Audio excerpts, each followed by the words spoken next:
To the modern eye, the island of Malta looks like a paradise. It sits in the center of the Mediterranean, bathed in sunlight, surrounded by waters so clear they look like glass. Tourists come here to walk the ancient streets and marvel at the honey-colored stone. It feels permanent. It feels safe. But this sense of peace is a deception. Strip away the modern luxury, and you are left with the reality of what this place is. It is a rock, a barren, sun-scorched limestone ridge sticking out of the sea, scarcely 17 miles long and 9 miles wide. In the 16th century, there were no rivers here. There were few trees. In the summer, the heat radiated off the stone until the air itself felt like the inside of a kiln. It was a place where survival was already a daily war against the elements. On the 18th of May, 1565, that horizon ceased to be empty. It filled with a sight that would have stopped the heart of any king in Christendom. 193 vessels, war galleys, galleots, heavy transports, and supply ships. A floating city of wood and iron, stretching as far as the eye could see. This was not a raiding party. It was an extermination force. Aboard those ships were nearly 40,000 men. They brought with them the finest artillery in the world, cannons capable of smashing stone fortress walls into gravel. They brought 6,000 elite janissaries, soldiers who had been taken as children and raised with a single purpose: to conquer in the name of the Sultan. This was a force large enough to invade a major European kingdom. It was large enough to topple dynasties. And yet, it had been sent to crush a rock smaller than the city of London. Consider the feeling of standing on that wall. You look north, south, east, and west, and you see only water. There's no hinterland to retreat to. There are no mountains to hide in. The psychology of an island siege is distinct from any other kind of warfare because it removes the most basic human instinct, the ability to run. The water at your back is not a resource, it is a wall. When the enemy controls the sea, the island becomes a cage. Every man, woman, and child on that rock knew that once those ships dropped anchor, the door had locked behind them. They were trapped in a cage with a tiger, and the tiger was hungry. The odds were not just bad, they were mathematical insanity. The defending force consisted of roughly 6,000 men, but that number is misleading. Only a fraction were professional soldiers. The rest were Maltese militia, villagers, farmers, and slaves who had been handed a pike and told to fight for their lives. They were outnumbered 6 to 1 in manpower, but in terms of resources, gunpowder, and logistical support, the disparity was closer to 100 to 1. The invaders had the momentum of a century of victories. The defenders had nothing but the stone they stood on. And who were these defenders? History often paints them as invincible holy warriors, gleaming in armor. The reality was far more desperate. These were the Knights of St. John, but in 1565, they were a shadow of their former selves. They were not fresh recruits eager for glory. They were survivors. 40 years earlier, they had been kicked out of their home and Rhodes by the same enemy, coming for them now. They had spent years wandering the Mediterranean, homeless, begging European monarchs for a scrap of land to call their own. They were a brotherhood of refugees. When they were given Malta, many of them wept, not tears of joy, but of despair. They knew this island was indefensible. They knew it was a death trap. Leading them was Jean Parasat de Valette. He was 71 years old. In an era when most men were dead by 50, he was still wearing full-plate armor under the Mediterranean sun. He had been a soldier, a captain, a governor, and even a galley slave rowing for the enemy. He had no illusions about the mercy of the Ottoman Empire. So the question is not just how they fought. The question is, how did a group of broken exiles and terrified civilians look at the horizon, see the inevitable end of their world approaching, and decide to stand their ground? How did a few thousand men turn a desolate rock into the anvil that broke the hammer of the greatest empire on earth? They didn't do it with magic. They didn't do it with luck. They did it by deciding that if they were going to die, they would make the enemy pay for every single inch of stone and blood. To understand why 40,000 men were sent to die for a barren rock, we have to look at the map of the 16th century. We tend to think of the Mediterranean Sea as a connector, a body of water that links cultures. But in 1565, it was not a bridge. It was a barrier. It was the volatile fault line between two incompatible worlds. On one side stood the Ottoman Empire. This was not a declining power. It was a state at its absolute zenith. Under the House of Osman, the empire had expanded with terrifying speed. It controlled the Balkans, North Africa, the Red Sea, and the Persian Gulf. Its armies were the most disciplined in the world. Its bureaucracy was a machine of efficiency. Its treasury was overflowing with the wealth of 3 continents. At the head of this machine sat Sultan Suleiman, known to the West as the Magnificent and to his own people as the Lawgiver. By 1565, Suleiman was an old man. He was roughly 70 years of age, the same generation as his adversary, Jean de Valette. He had ruled for 46 years. He had personally led 13 military campaigns. He had shattered the Kingdom of Hungary, besieged Vienna, and turned the Black Sea into an Ottoman lake.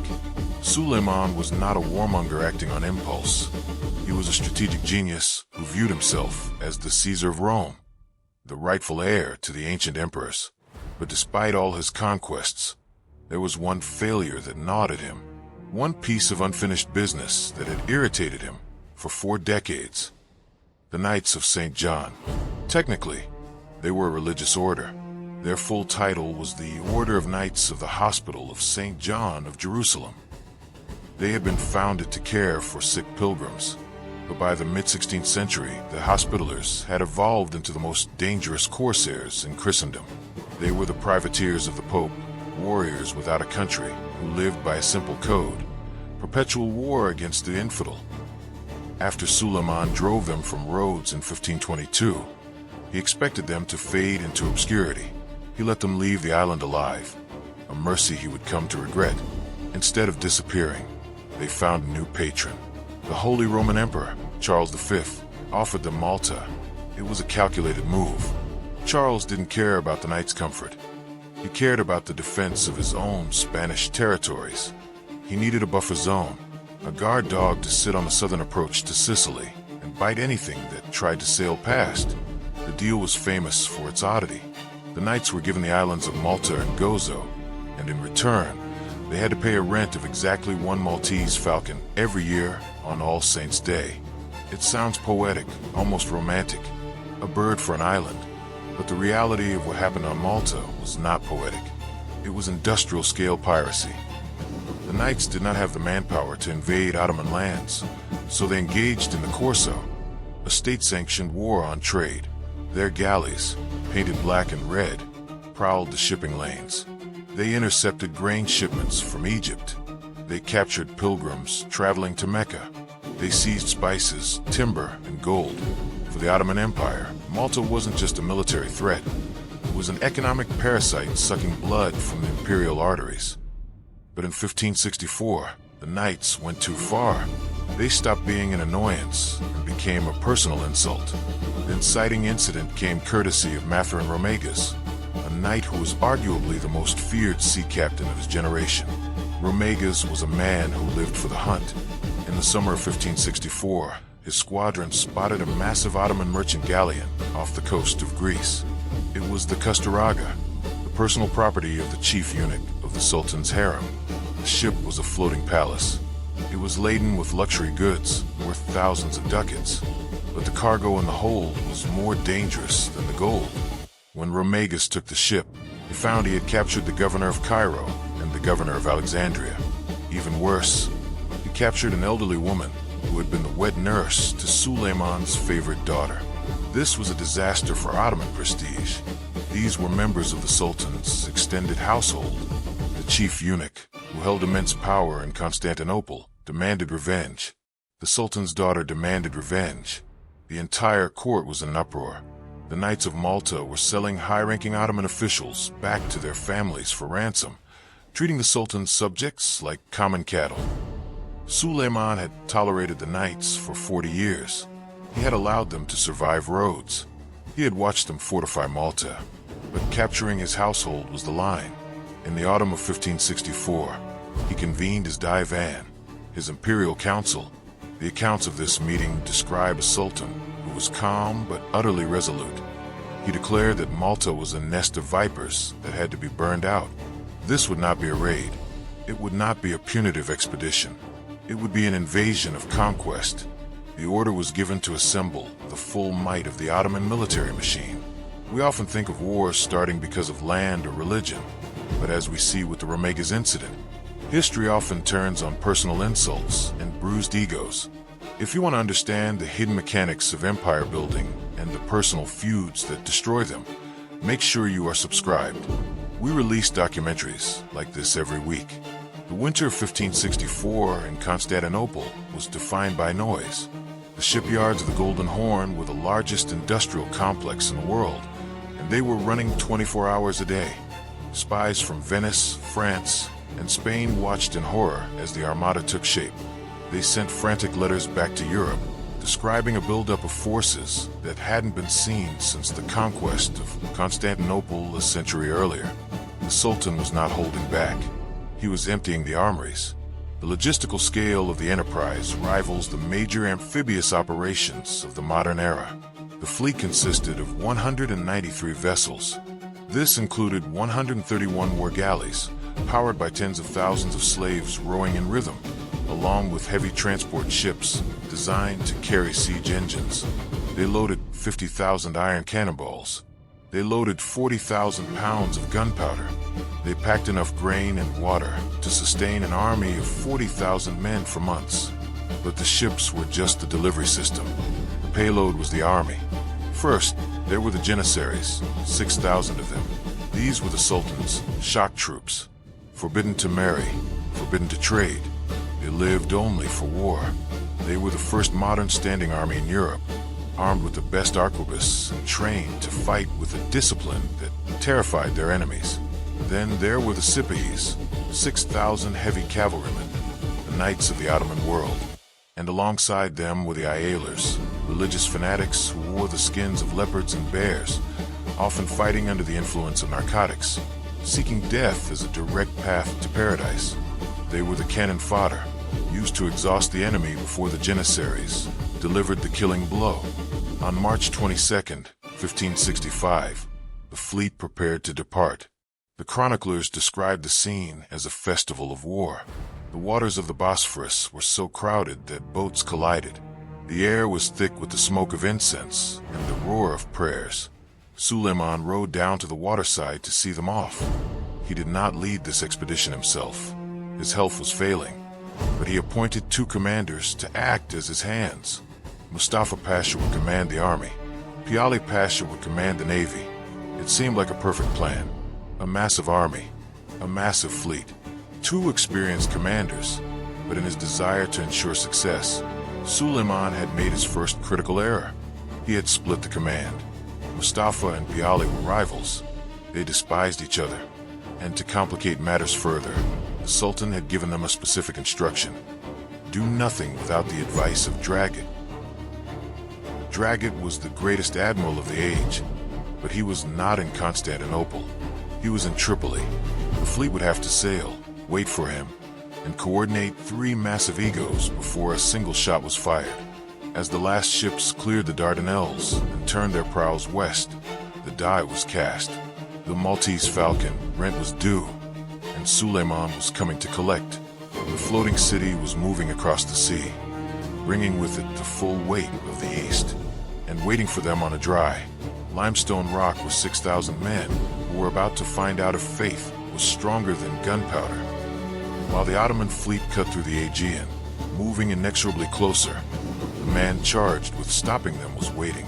Jean Parisot de Valette is often depicted in paintings as a saintly figure, eyes cast upward toward heaven. But the real Valette was not looking at the sky. He was looking at the ground. He was a pragmatist, a logistician, and a man who had survived things that would have broken lesser soldiers decades earlier. At 71 years old, Valette was a relic of a harder age. He was French by birth, aristocratic by blood, but his true identity was forged in chains. Years before he became Grand Master, Valette had been captured in battle. For a year, he was forced to serve as a galley slave on an Ottoman pirate ship. He sat on a wooden bench, chained to a stranger, rowing until his hands bled, terrified that if he stopped, he would be thrown overboard. This experience is the key to understanding the defense of Malta. Valette didn't just know the enemy's tactics, he knew their mindset. He spoke fluent Turkish. He understood the rhythm of their commands. He knew the terror they inspired because he had felt it on his own skin. He didn't hate them with the abstract fury of a distant zealot. He hated them with the specific, cold precision of a former victim. Valette knew he could not stop the landing. The island was too big, and his coastline was too porous. So he decided to make the island itself hostile. He ordered a policy of total scorched earth. He commanded the farmers to harvest their crops early, even if the grain was green. What they couldn't carry into the fortress, they burned. He ordered the poisoning of the wells outside the fortified cities. He threw bitter herbs, animal carcasses, and dung into the water sources. If the Ottoman army wanted to drink, they would have to bring their own water or die of thirst. On Friday, May 18th, 1565, the waiting ended. The Ottoman fleet was sighted off the coast. Eyewitnesses described the ocean as a forest of masts. The sheer density of the armada blocked out the horizon. As the ships approached Marsex-Lock Bay on the southern coast, the Maltese civilians flooded toward the fortified cities of Burgu and Sunglia. They brought their children, their livestock, and their terror. The gates slammed shut. The drawbridges were raised. The island held its breath. The Ottoman landing was unopposed. They established a massive camp on the Marsa Plain, a flat area just a few miles from the knight's fortifications. From the walls, the defenders could see the smoke of thousands of campfires. They could hear the call to prayer echoing across the dry fields. But inside the Ottoman command tent, the war was already drifting off course. Suleiman's decision to split the command immediately backfired. Mustafa Pasha, the general, looked at the map and saw a military problem. He wanted to march north, take the ancient capital of Medina, cut off the knight's communication, then crush the main fortresses of Burgu and Sunglia from the landward side. It was a sound, aggressive strategy, but Piali Pasha, the admiral, refused. He looked at the map and saw a naval problem. Piali argued that the anchorage at Marsex-Lock was too exposed to the easterly winds. If a storm hit, the Sultan's precious fleet would be smashed against the rocks. He demanded a safe harbor for his ships.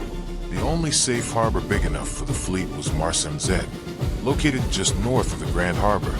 But there was a catch. Guarding the entrance to Marsemzet was a small fortification sitting at the tip of the Sybaris Peninsula, Fort St. Elmo. Compared to the massive bastions of Burgu and St. Angelo, St. Elmo looked like a toy. It was small, overcrowded, and isolated from the main garrison. Mustafa hated the idea of attacking it. He knew it was a distraction, but Piali was adamant. He would not risk the Sultan's ships without a secure harbor. So they compromised. They would quickly storm St. Elmo, silence its guns, move the fleet into safety, and then focus on the main prize. Ottoman engineers surveyed the little fort. They noted its low walls. They noted that it was built on rock, meaning the defenders couldn't dig deep trenches. They noted that it was cut off by water on three sides. Their assessment was brutally optimistic. They told Mustafa that St. Elmo would fall in 3 days, maybe 4. It was a calculation that made perfect sense on paper. But war is not played on paper. Inside St. Elmo, the garrison commander, Luigi Broglia, watched the Ottomans dragging their heavy guns up the heights of Mount Sybaris. He knew exactly what was happening. He knew he was the bait.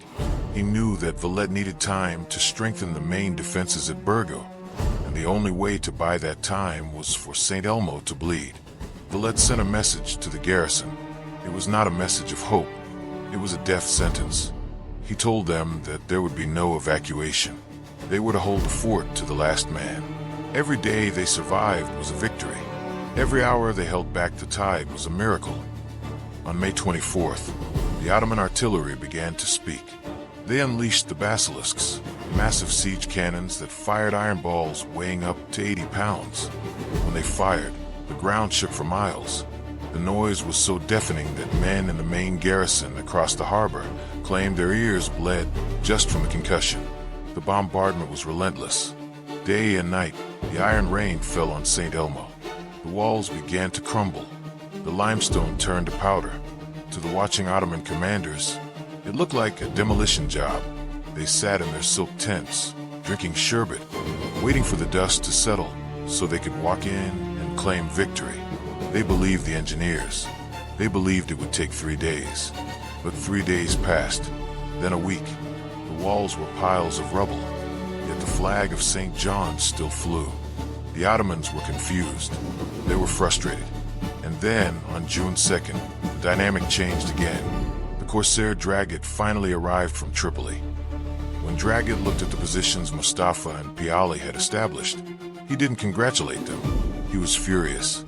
He saw immediately that they had walked into a trap of their own making.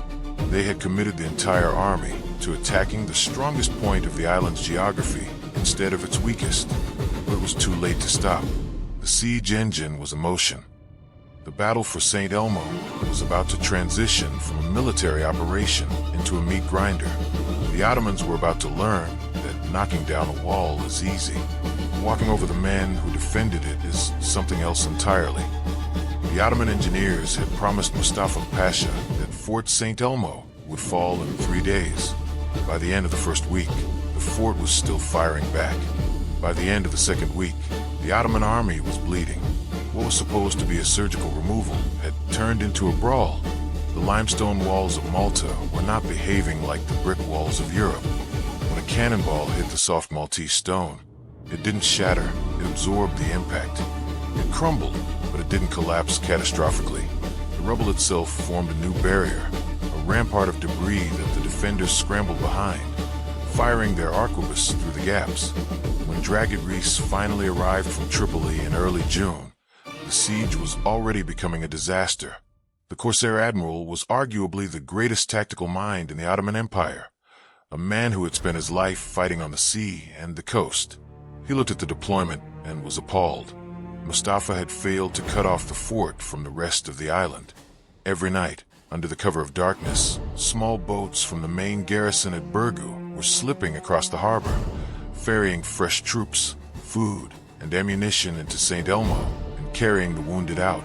The fort was being refilled as fast as the Ottomans could kill the defenders. Dragut took immediate command of the artillery. He didn't just bombard the walls, he targeted the water. He established massive new batteries on the headlands opposite the fort, Tyne Point and Gallows Point. He created a kill zone in the harbor mouth. The lifeline was cut. St. Elmo was now an island within an island, completely isolated from help. With the logistics fixed, Dragut ordered the army to advance. The Janissaries moved into the trenches. The meat grinder began. The fighting for St. Elmo was fought at a range of inches. The Ottomans filled the dry moat with earth and brushwood, trying to create a ramp. The defenders burned it. The Ottomans built a bridge. The defenders sorted out and chopped it down. It was here that the knights deployed a weapon that terrified even the Janissaries. The trumps or fire hoops.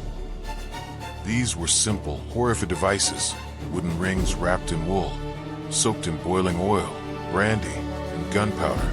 The defenders would light them and roll them down into the massed ranks of the Ottoman infantry. The Janissaries wore long, flowing robes of cotton and silk.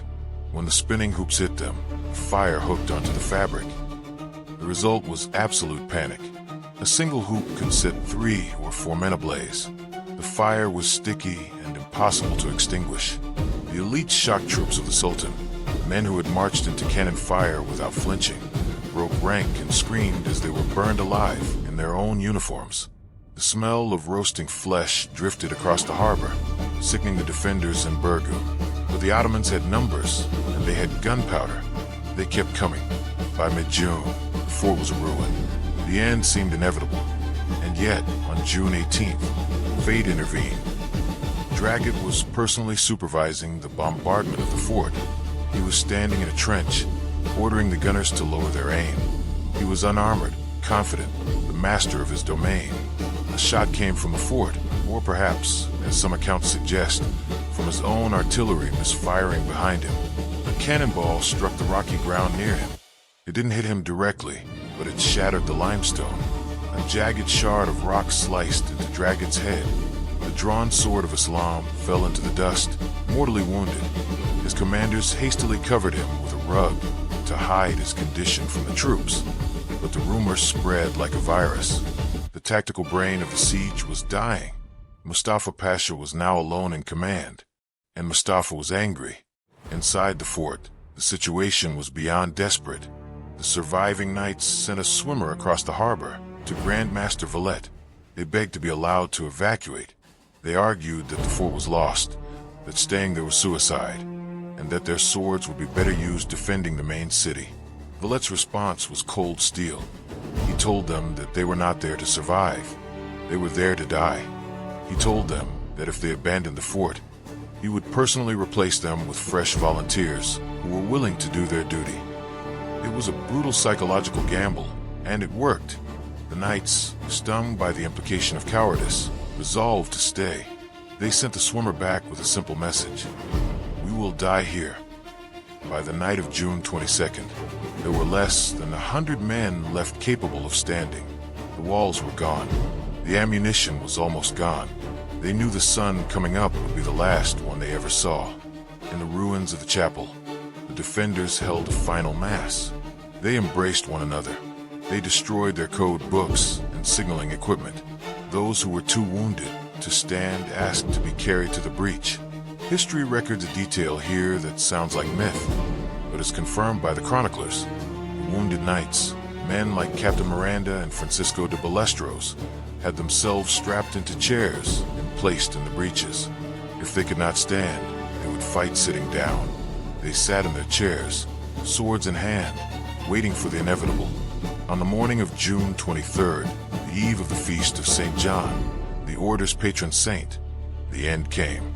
The full weight of the Ottoman army washed over the ruins. It wasn't a battle, it was a massacre. The defenders fought with the hysterical strength of the doomed. But 4 hours later, the shouting stopped. The last knight was cut down. The last pike was broken. Of the original garrison and the reinforcements, nearly 1,500 men. Only 9 knights survived, taken prisoner by corsairs who hoped to ransom them. A handful of Maltese swimmers managed to dive into the sea and escape to Burgu. Everyone else was put to the sword. Mustafa Pasha walked through the smoldering ruins of St. Elmo. He had won, but the victory tasted like ash. It had taken him over a month to capture a tiny, insignificant outpost. He had lost nearly 8,000 of his best men, including half of his elite janissaries and his best artillery commander. He looked across the harbor at the massive, towering walls of Fort St. Angelo, the main fortress he still had to conquer. It was 10 times the size of St. Elmo. The chroniclers say he shook his head and muttered a line that perfectly encapsulated the Ottoman despair. "Allah, if so small a son has cost us so dear, what price shall we have to pay for so large a father?" The fort was gone, but the war had just changed. The gentleman's war was over. What happened next would be a descent into absolute savagery. The fall of St. Elmo was supposed to be the end of the resistance.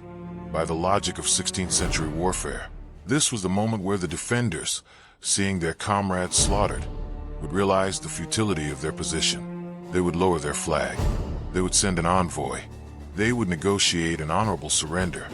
But Mustafa Pasha was done with logic. He was done with honor. He was a commander who had just lost the core of his army to capture a pile of rocks. He was grieving the death of Dragon. He was humiliated. He wanted to send a message to the Grand Master that would break the knight's spirit once and for all. On the morning of June 24th, the Feast of St. John, the defenders on the walls of Burgu looked out across the Grand Harbor. They were expecting to see the Ottoman fleet moving into position. Instead, they saw a horror show. Mustafa ordered his men to take the bodies of the knights who had died defending St. Elmo. They cut off their heads. They took their torsos and nailed them to wooden planks in the shape of crosses.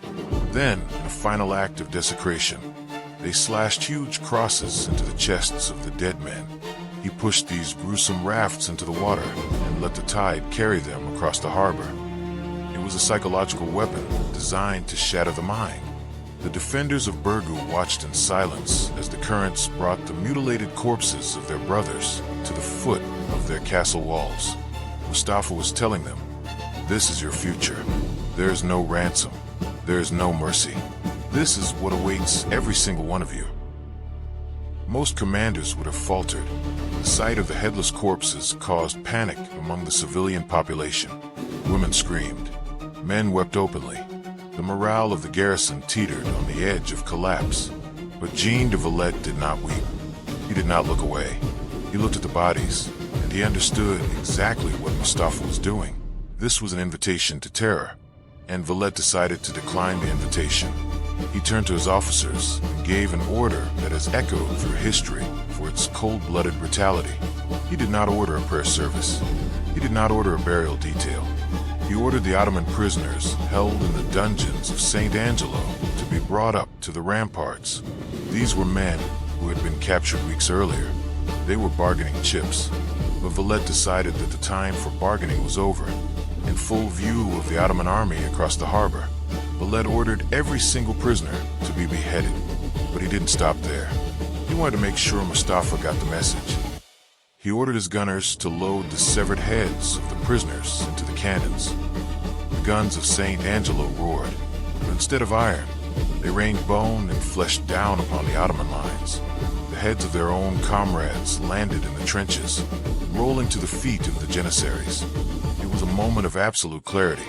With that single volley, Valette had burned the bridge. He had told his own men, and the enemy, that there was no going back. There would be no surrender. There would be no quarter asked, and none given.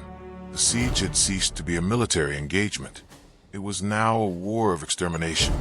News of the atrocities spread across the Mediterranean. When the reports reached Rome and Madrid, the courts were horrified. This was not the chivalric warfare of the storybooks. This was something primal. But for the defenders on the walls, the horror had a strange effect. The panic evaporated. It was replaced by a grim, fatalistic resolve. They realized that Valette was right. If the Ottomans took the city, they were all dead anyway. They might as well take as many of them to hell as possible. This is one of the most controversial moments in the history of the siege. Some historians call Valette a war criminal for executing prisoners. Others say it was the only way to steel his troops against a superior force. I want to know what you think. Was this a necessary act of survival or an unforgivable atrocity? Leave your thoughts in the comments below. Mustafa Pasha realized he had made a mistake. He had tried to break Valette's will, and instead, he had hardened it. The psychological war was a stalemate. Now he had to go back to the physical war. He turned his eyes to the two main peninsulas jutting into the Grand Harbor, Sanglia and Burgu. These were the twin hearts of the Knights' defense. St. Elmo had been an outpost. These were the cities where the civilians lived. Mustafa came up with a plan that was both brilliant and insane. He couldn't sail his fleet into the Grand Harbor because the guns of St. Angelo would sink them. So, he decided to bring the fleet to the harbor. He ordered his engineers to build a road of greased logs across the base of the Sybaris Peninsula. Over the course of several agonizing weeks, thousands of slaves dragged 80 heavy war boats overland, up the hills and down the other side, dropping them into the upper reaches of the Grand Harbor. Suddenly, the defenders found themselves facing a threat from a direction that should have been safe. The Ottomans now had a fleet inside their defensive perimeter. Mustafa prepared for a massive, coordinated assault. He would attack from the land, and he would attack from the sea. He would crush the Knights in a vise of wood and steel. The date was set for July 15th. Mustafa told his troops that this would be the final blow. He was wrong. It would be the bloodiest day in the history of Malta. Sunday, July 15th, 1565. If you study the timeline of the Great Siege, this is the date where the graph spikes. This was the day Mustafa Pasha decided to end the war. He had finished his preparations. He had moved his fleet across the land. He had positioned his artillery. He had amassed his reserves. His plan was a classic pincer movement, designed to crush the localized defenses on the Sanglia Peninsula. He would launch a massive infantry assault against the landward walls of Fort St. Michael, led by the Ialers and the Sipahis. Simultaneously, his new inland fleet, the 80 boats he had dragged over the hills, would launch an amphibious assault against the seaward side of the peninsula. Known as the Spur, the defenders were effectively being squeezed in a vice. If either wall broke, the land wall or the sea wall, the peninsula would fall. If Semlea fell, the neighboring city of Burgu would be exposed, and the siege would be over. At dawn, the silence broke. It didn't break with a trumpet call. It broke with the roar of 40,000 throats invoking the name of God. The attack on the landward walls began with a ferocity that stunned the defenders. The Ialers, the fanatics in their animal skins, threw themselves at the fortifications with zero regard for their own lives. They piled into the ditch, using their own bodies as ramps for the Janissaries behind them. But the true danger was coming from the water. On the water, the Ottoman flotilla surged toward the spur of Semlea. These boats were packed with the Sultan's finest shock troops. They had a singular objective: storm the low sea walls, slaughter the garrison, and plant the crescent flag on the tip of the peninsula. To the Ottoman commanders watching from the heights, it looked like a checkmate. The sea walls were low. The defenders were stretched thin. There was no way the knights could repel a landing force of this magnitude. But Jean de Valette had not been idle. Anticipating a seaborne attack, he had ordered his engineers to construct a palisade, a heavy wooden fence driven into the seabed just a few yards offshore. When the Ottoman boats came rushing in, they didn't hit the beach. They smashed into submerged timber. The momentum of the assault shattered. The boats ground to a halt, 30 yards from the walls, bobbing in the surf. The Janissaries were stuck. They couldn't jump to the walls. They were sitting ducks. The knights and the Maltese militia opened fire. At this range, they couldn't miss. They poured a hail of lead, arrows, and stones into the stalled boats. The water around the palisade began to churn, but the Janissaries were not men who gave up because of a fence. They leaped from the boats onto the slippery wooden piles. They tried to hack through the timber with axes while being shot at from above. Some managed to balance on the beams and fire back. It was here that the battle evolved into something unique in the history of siege warfare. The Maltese defenders, realizing that the Janissaries were trying to dismantle the fence, didn't wait on the walls. They threw down their pikes, drew their daggers, and plunged into the sea. The Battle of the Swimmers began. Hundreds of men fought hand-to-hand in neck-deep water. The Maltese were islanders. They had lived their lives in this harbor. They swam like fish. The Janissaries, weighed down by heavy robes and armor, were at a disadvantage. They wrestled in the surf. Men grabbed each other by the throat and dragged each other under, holding them down until the struggling stopped. The water turned opaque with blood. It was primal, intimate violence. There were no formations here, no tactics. Just the desperate struggle for breath and the flash of steel beneath the surface.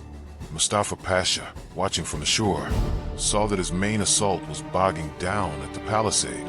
He decided to play his ace. He had held back a reserve force, 10 large heavy transport barges, packed with over 1,000 of his absolute best Janissaries.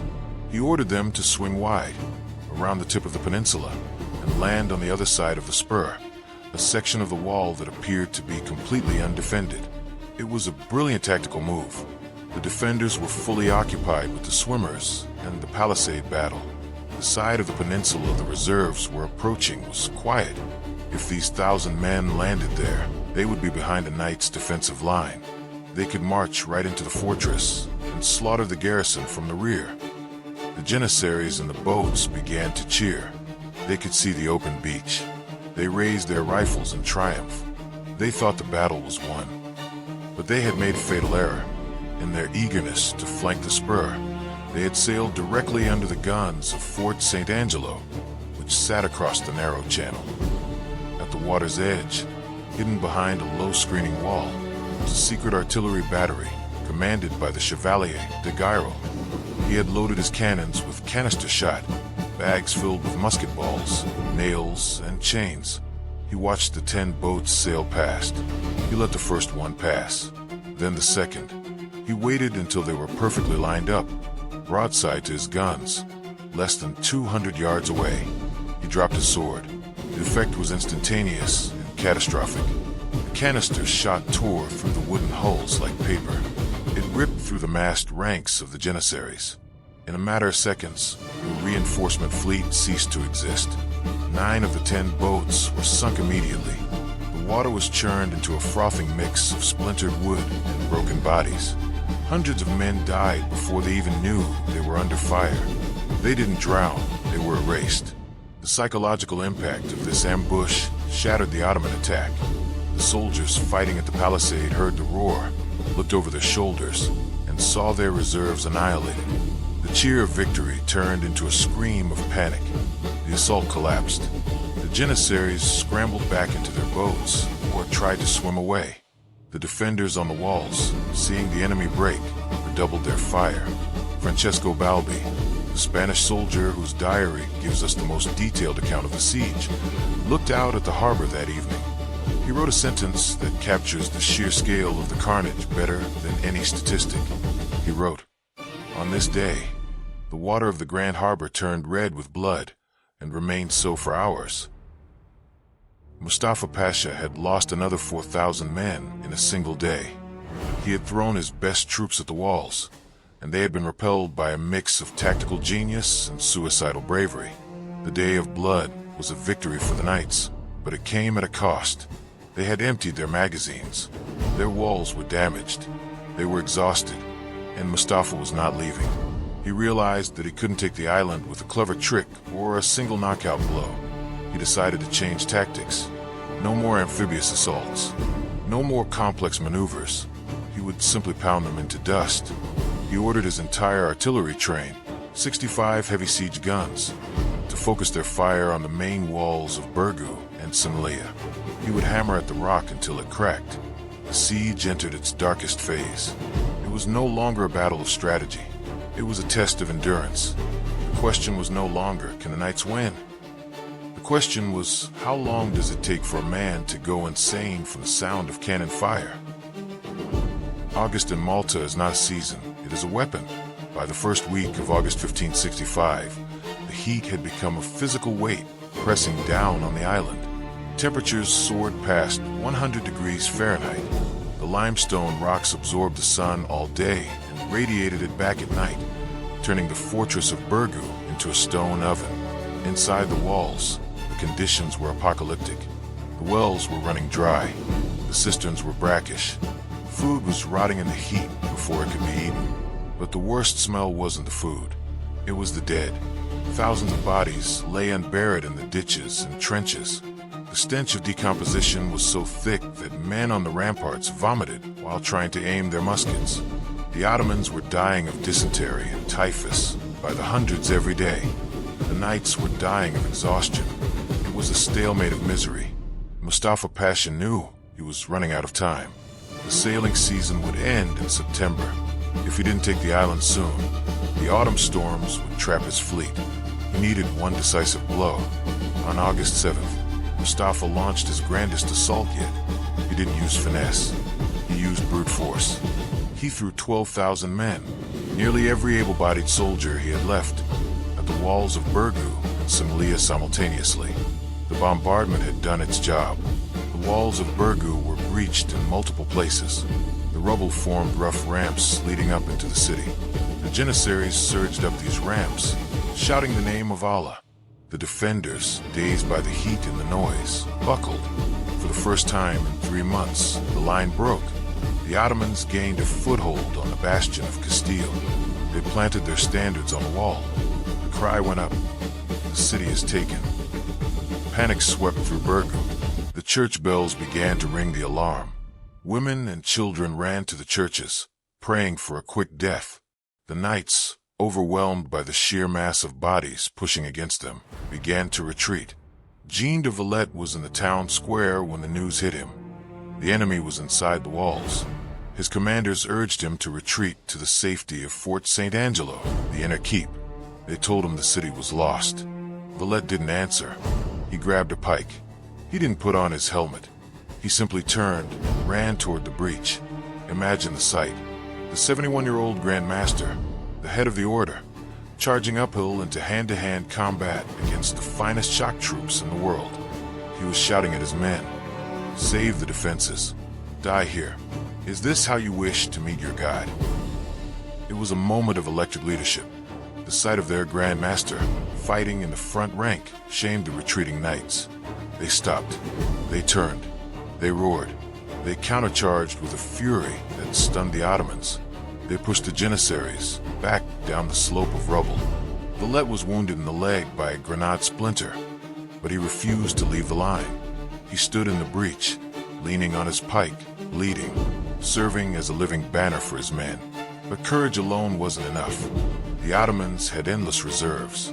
They were regrouping for a second wave that would surely overwhelm the exhausted defenders. The city was seconds away from falling. And then the miracle happened.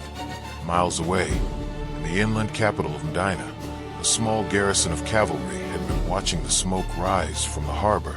They were under strict orders to stay put and defend the old capital. But the commander, the Chevalier de Lugny, saw that the Ottoman camp, the massive tent city on the Marsa plain, was completely unguarded. Mustafa had sent every single soldier to the front lines for the final assault. De Lugny made a decision that would change history. He ordered his cavalry to mount up. They didn't ride to the battle. They rode to the camp. The Maltese cavalry, numbering only a few hundred, slammed into the rear of the Ottoman base. They weren't there to fight. They were there to burn. They set fire to the tents. They set fire to the supply depots. They slaughtered the sick and the wounded who had been left behind. The fire spread instantly. Within minutes, a massive column of black smoke rose into the summer sky, visible from the walls of Burgu. Mustafa Pasha, standing at the breach in Burgu, was on the verge of victory. Suddenly, a messenger arrived, breathless and terrified. He told Mustafa that a massive Christian relief force had landed and was destroying the camp. Mustafa looked back and saw the inferno. He panicked. He assumed that the Grand Soccorso, the great relief from Europe, had finally arrived. He thought he was about to be crushed between the fortress and the fresh army. He blew the retreat. The Janissaries, who were inches away from taking the city, were ordered to pull back. They couldn't believe it. They were winning. But the order was absolute. The Ottoman army turned around and ran back to save their camp. When they arrived at the camp, they found nothing. The Maltese cavalry had already vanished back into the hills. There was no relief force. There was no army.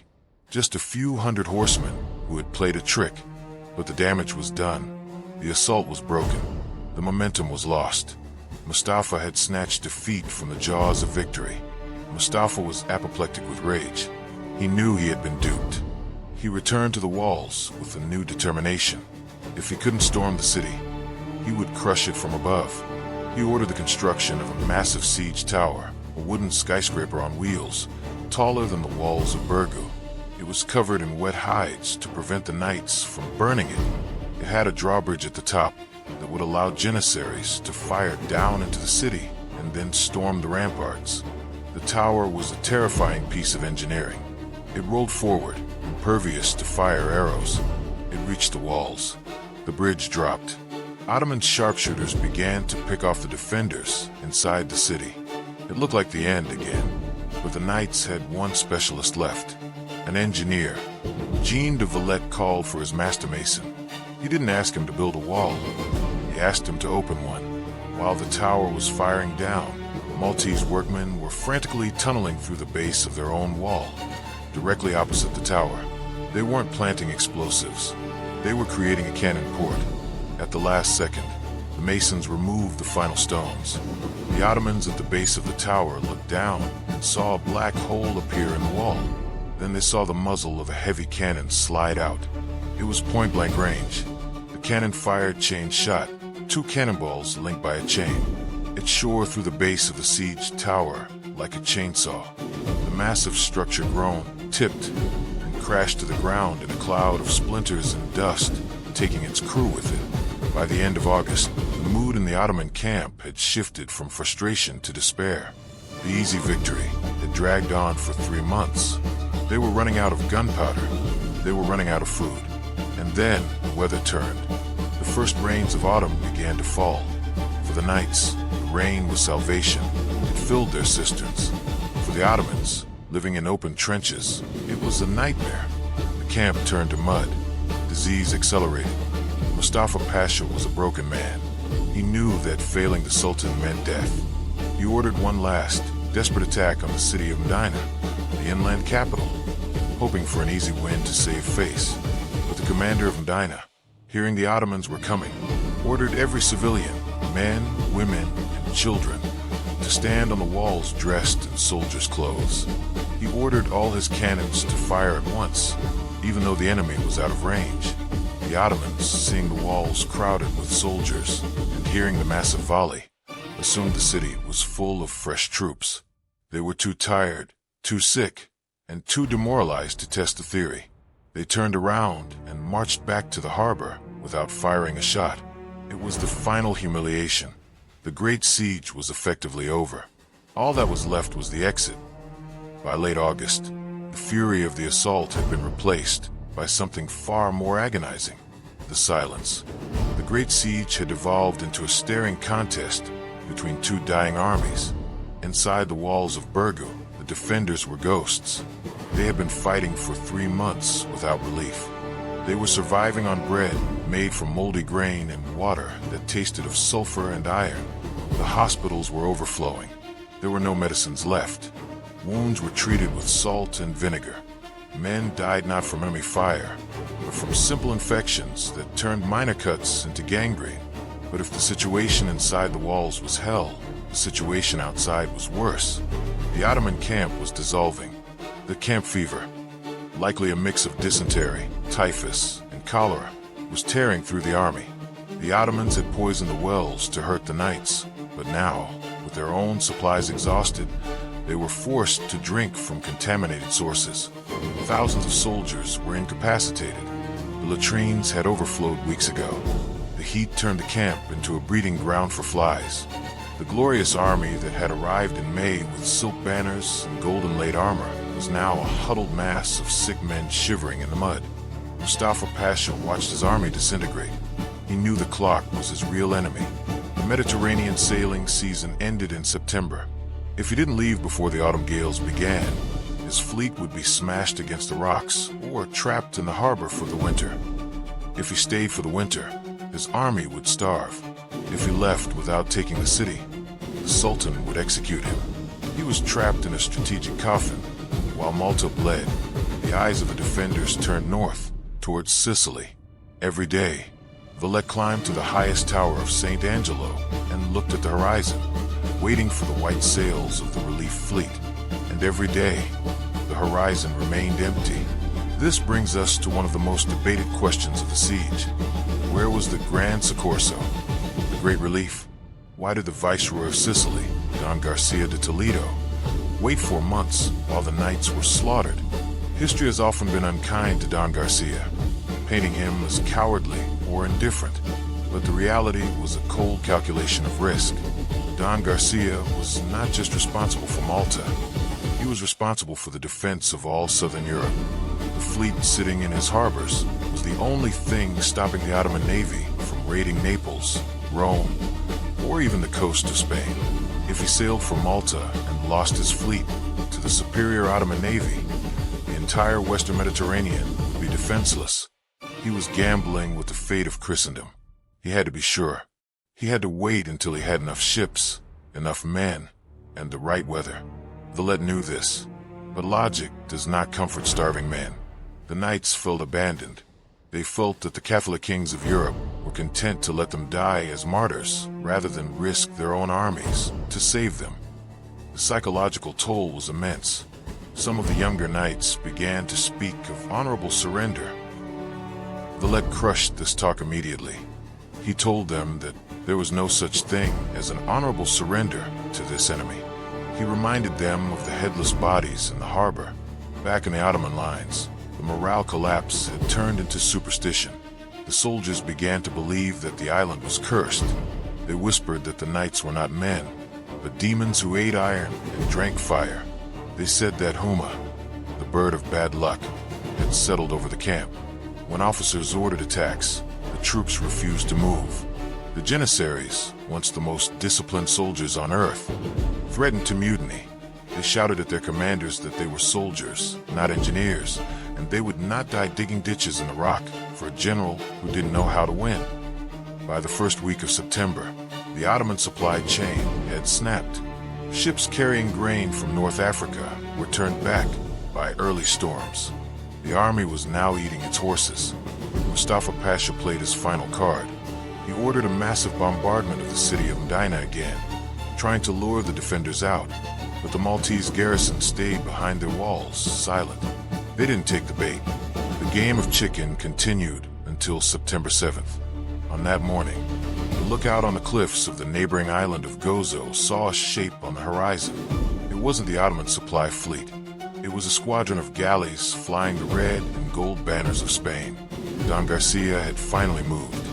He had assembled a force of roughly 8,000 men, mostly Spanish tercios, the most feared infantry in Europe, along with Italian volunteers and adventurers who had flocked to Sicily to join the crusade.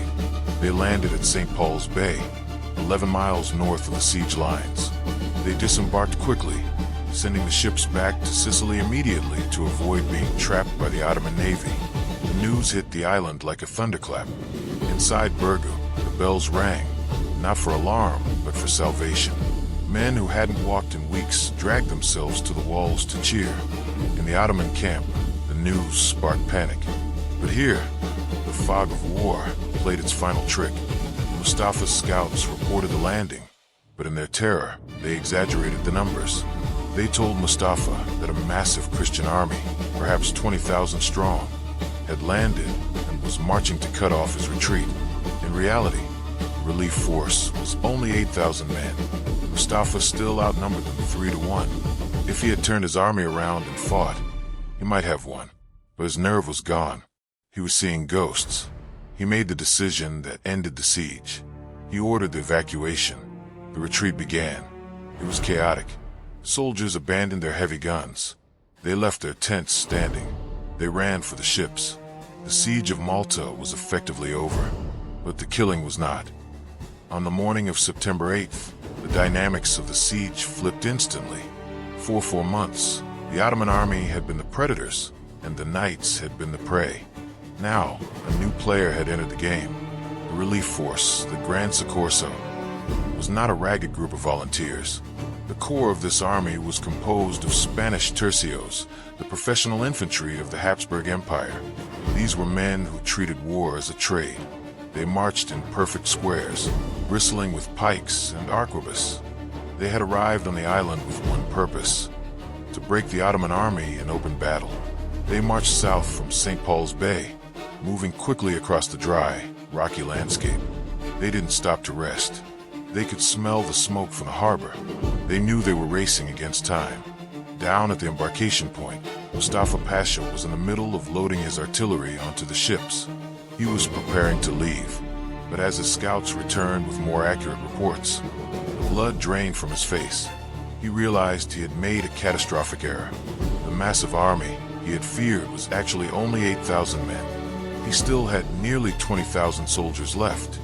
He outnumbered the relief force almost 3-1. In a panic, he reversed his orders. He stopped the evacuation. He ordered his troops to disembark, turn around, and march inland to face the new threat. It was the worst possible command to give to a demoralized army. The Janissaries and Sipahis were exhausted. They believed they were going home. Now, they were being told to turn their backs on the safety of the ships and march uphill into the guns of fresh Spanish infantry. The chain of command began to fracture. The soldiers moved sluggishly, driven only by the whips of their officers. The two forces collided near the ridge of Naxar. The Spanish commander, Ascanio de la Corna, wanted to hold the high ground and fight defensively, but his men ignored him. The Knights of St. John, who had come with the relief force, desperate to save their brethren in Burgu, drew their swords and charged without orders. The Spanish infantry, seeing the knights charge, broke formation and followed them. It wasn't a tactical maneuver. It was a stampede. The impact was devastating. The Ottoman army, sick, tired, and demoralized, shattered on contact. They had spent months fighting behind stone walls or in trenches. They were not ready for the shock of an open-field charge by heavy infantry. The Ottoman line didn't just break, it evaporated. The soldiers threw down their weapons and ran. The retreat turned into a rout. It became a race to the sea. Thousands of Ottoman soldiers fled towards St. Paul's Bay, hoping to reach the longboats that would ferry them to the safety of the fleet. But the relief force was hot on their heels, cutting down stragglers. The heat, the dust, and the terror turned the retreat into a nightmare. Back at Burgo, Jean de Valette saw the Ottoman lines collapsing. He knew this was the moment. He ordered the gates to be thrown open. The garrison of Burgo, the ghosts who had been trapped for 4 months, stumbled out into the sunlight. They were skeletal, bandaged, and half dead, but they were filled with a terrible vengeance. They fell upon the Ottoman rear guard, attacking the trenches that had been their prison. They reclaimed their land inch by bloody inch. At St. Paul's Bay, the scene turned into a slaughter. The Ottoman soldiers crowded onto the beach, fighting each other to get into the longboats. The boats, overloaded with panicked men, capsized in the surf. Mustafa Pasha himself barely escaped. He was dragged onto a galley by his bodyguards while the water around him was whipped into foam by Spanish musket fire. He had to watch as thousands of his best remaining troops were either cut down on the sand or drowned trying to reach the ships. Admiral Piali Pasha, seeing that the battle was lost and fearing that the Christian artillery would be brought to the shoreline, made the hard decision. He signaled the fleet to cut their anchors. The massive armada, which had arrived with such pomp in May, turned its back on Malta. They left thousands of their own men behind on the beach to be captured or killed. They sailed away in disgrace, leaving a wake of wreckage and bodies floating in the bay. As the last Ottoman sail dipped below the horizon, a single cannon fired from the battered ramparts of Fort St. Angelo. It was not a shot of anger. It was a shot of finality. The great siege was over. When the relief force finally marched into the ruins of Burgo, the soldiers were silenced by what they saw. They expected to find a fortress. Instead, they found a heap of rubble inhabited by skeletons. Jean de Valette met the Spanish commanders in the town square. He was thin, his armor hung loosely on his frame, and he was limping from his wound. But he was standing. The Grand Master embraced the liberators, but there was no cheering. The cost had been too high. The survivors looked around at their home. It was destroyed. The fortifications were gravel. The houses were shells. The stench of death was everywhere. But as they looked up at the highest tower of St. Angelo, the red flag with the white cross was still snapping in the wind. They had done the impossible. They had held the rock. When the dust finally settled over the Grand Harbor, the scale of the carnage became clear. The Great Siege of Malta had lasted for nearly 4 months. In that time, roughly 130,000 cannonballs had been fired onto an island smaller than the city of Paris. The human cost was staggering. The Ottoman army had arrived with 40,000 men. They left with less than 10,000. They had lost their best commanders, their best engineers, and the invincible reputation of the Janissary Corps. It was a defeat that shook the foundations of the empire. Sultan Suleiman, upon hearing the news in Constantinople, was reported to have thrown his head into his hands and whispered, "My armies are triumphant everywhere, except where I do not lead them." For the defenders, the victory was bitter. Of the original 6,000 men who stood on the walls in May, only 600 were left capable of bearing arms. The knights had lost a third of their number, but the true price was paid by the Maltese people.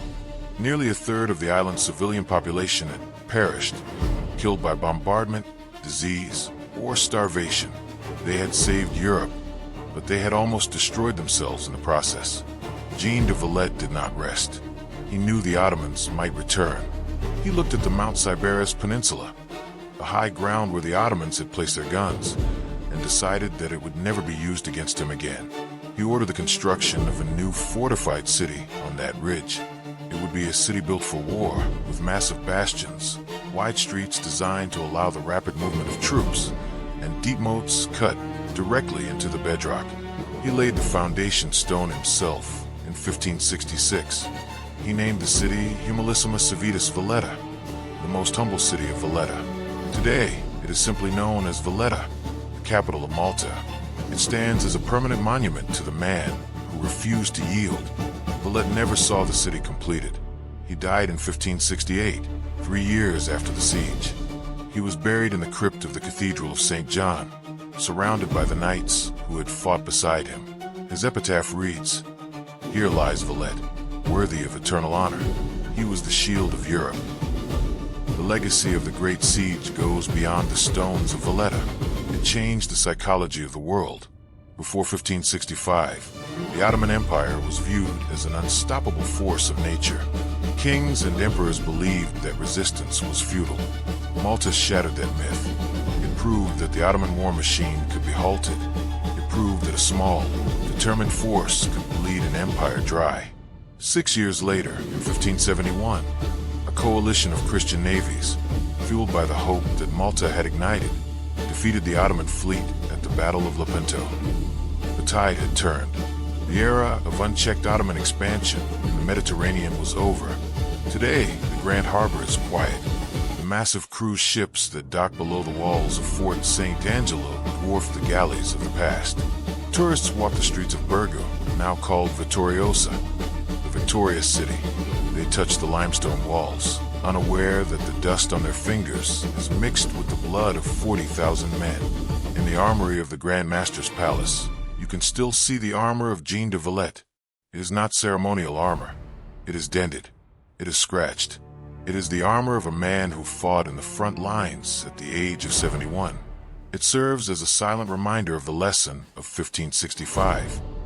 We often think of history as being decided by massive economies, superior technology, or vast numbers.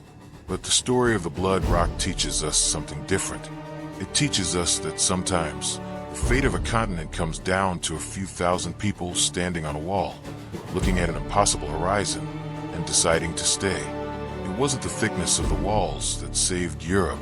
It was the will of the men standing behind them. This has been the story of the Great Siege of Malta, a moment when the world held its breath, and a small island refused to die. If you are still watching, you are part of the 1% who truly cares about history. We are building a library of these lost stories, and we need your help to do it. If you believe the story deserves to be remembered, hit the like button so the algorithm shares it with the world. And tell me in the comments, what other last stand in history do you want us to cover next? The Alamo, Thermopylae, or something we've never heard of? This is Dark History Untold. See you in the next one.